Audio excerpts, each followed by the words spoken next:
Guys, this is Slickfist Wizard getting ready for another MMA news update. Here we go. Okay, wow, UFC 110. Damn.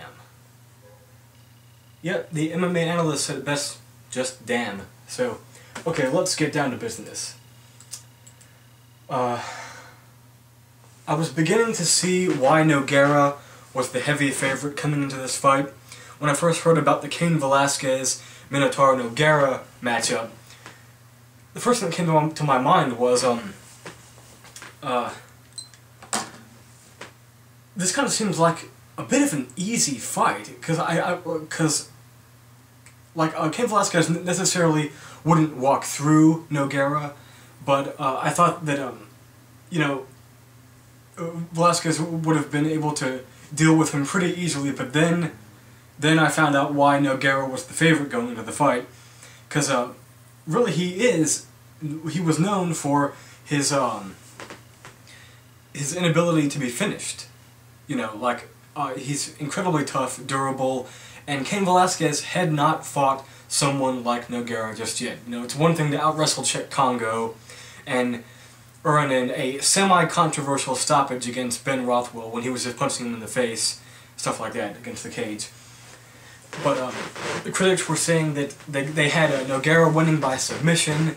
I then thought, maybe I should pick Noguiera then, because by triangle or something. Velasquez would take him down, pound on him, Noguiera would take the blows and then submit him. But the last thing that I expected, or actually I should have seen this coming, but I didn't imagine it would play out. I didn't imagine it would play out with Velasquez knocking Noguiera out cold in the first round with a barrage of strikes. All it took was like 150 seconds total, something like that. I'm looking at let's see. Yeah, Josh Gross, Inside MMA, stuff like that. He always has good posts. Well, very impressive win for Cain Velasquez. He is the real deal. The UFC knows it. He advances now to 8-0. Another title run shot for Noguiera is probably unlikely. But now, can anybody say Junior Dos Santos versus Velasquez? Who'd win that, That would be a tough match. And, well, we found out that, Australia is a good market for the UFC. The tickets sold out quickly. I think it was like an hour or something, but they sold out. Horace Gracie was there too, in the crowd. Didn't see Chuck Liddell, saw Randy Couture in the crowd, stuff like that. And it was a good night. Best fight of the night, George Sotiropoulos. Oh my gosh, that guy, he looked crisp, he looked good, he was great on the ground, had Joe Stevenson in all sorts of trouble, really frustrated him. I picked Joe Daddy Stevenson to win, but man, George Sotiropoulos is, he could be the poster boy for the UFC in Australia, because he's an Aussie, stuff like that. But very impressive. He didn't finish Stevenson, it was a decision, but it won Fight of the Night honors. I need to see it again. I've been trying to get it to look at it on MMA Core, but the video's been taken down. Yeah. And, alright, next, we're going to talk about, my computer's really slow. Alright, Wanderlie Silva and Micheal Bisping. I had a feeling this one was going to go the distance. I thought that it was a win that Wanderlie Silva desperately needed. But, yeah, Wanderlie Silva is, defeated Micheal Bisping by decision. Bisping has gone on the record as saying that he felt like that he got robbed, that he won the fight. I don't think so. I think by the end, Wanderlie Silva did the damage by the end. But, Wanderlie Silva was still, I mean, Micheal Bisping was not the same Bisping that we'd always seen. He was aggressive. There were times when he took Wanderlie down easily, really easily, and avoided damage. He wasn't running back the whole time. But, yeah. And he also had more hair than usual. He usually goes on like a buzz cut or something. So, Wanderlie Silva says, I think next he wants Yoshihiro Akiyama. Yeah. I thought Wanderlie Silva had finished Bisping at the end, because he landed a big left, I think it was, and then he knocked him down, was pounding him, and then I got in and I saw the referee stop it, and I thought, alright, he finished him. But because I was in Buffalo Wild Wings, and I really couldn't tell, but then I heard Mike Goldberg say we will go to the judge's decision. I'm like, oh, okay, yeah.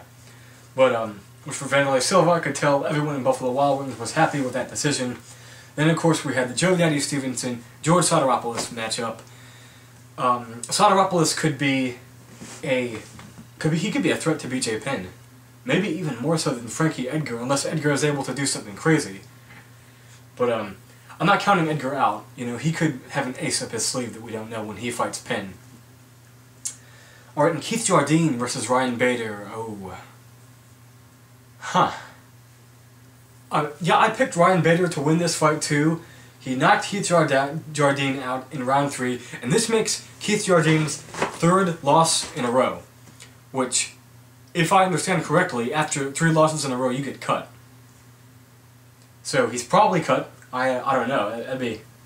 Ryan Bader didn't look 100% great. You know, he was gassed by the 2nd round, and Jardine almost had him, but Jardine's his chin is questionable, and his stand-up, he was starting to pick Bader apart. Bader was his stand-up, he was throwing, you know, big softball type punches, you know, and eventually he did land one in. That's a lucky punch right there.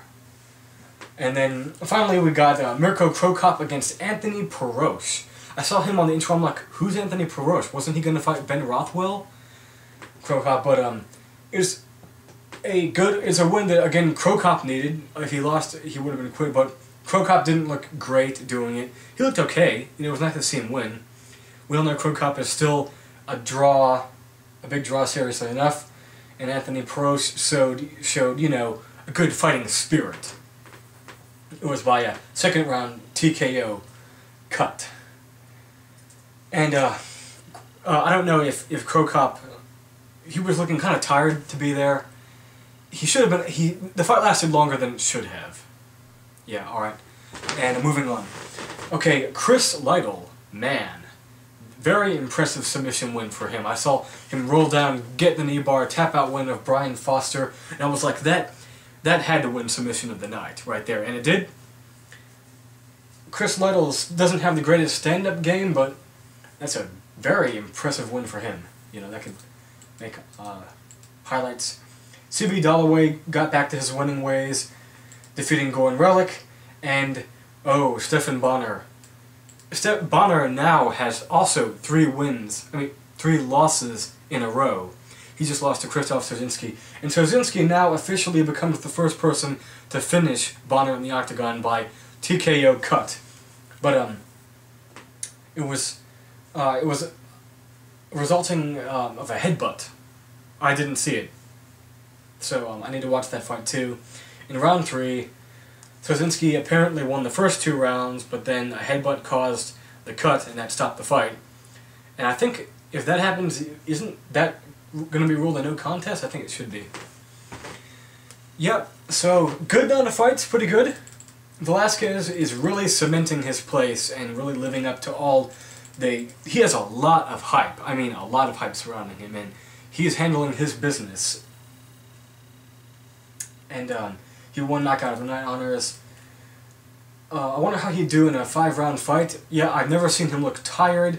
But anyway, if you're a UFC fan, things are looking up for you. In these next couple months, we got a fight I'm really looking forward to. Vera versus Jones. And that's, come on. Well, anyways, Chosen Viper, the shooting for, our latest movie went pretty good. Jerry with Problems, we're going to go back there again next week. I'm going to review you guys, yeah, it's, okay. March 21st, a month from the Velasquez-Noguiera fight. So, yeah, I'm looking forward to that. I will see you guys there. I think it's going to be free, March 21st. So check it out, Vera versus Jones. Jones, I hope you smash Vera. Yeah, nothing against Vera, though. He's a good athlete, but I hope Jones is, watch him. And Dos Santos is going to fight Gonzaga. Peace out, guys.